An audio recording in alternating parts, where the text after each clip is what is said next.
Welcome to Weight Training 101, Empowering Beginner's Guide for Women. If you're new to weight training, you're in the right place. Weight training isn't just for men. Women can benefit tremendously from incorporating weights into their fitness routine.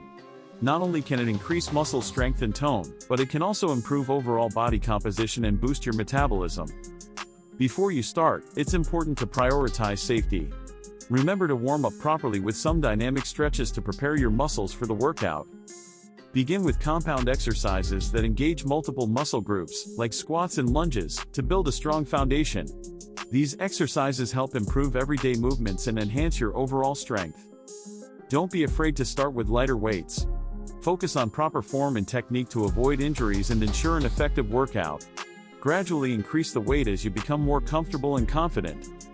Keep track of your progress by setting realistic and achievable goals. Remember, the journey is about progress, not perfection.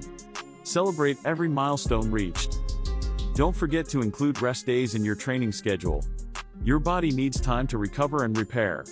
Resting also helps prevent burnout and promotes long-term success in your weight training journey.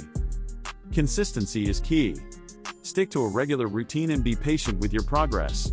Results take time, but with dedication and perseverance, you'll see incredible transformations in both your body and mind. Thanks for watching our Empowering Beginner's Guide for Women in Weight Training. Remember, your strength is limitless. Subscribe to our channel for more fitness tips and motivational content. Keep pushing, and you'll achieve greatness.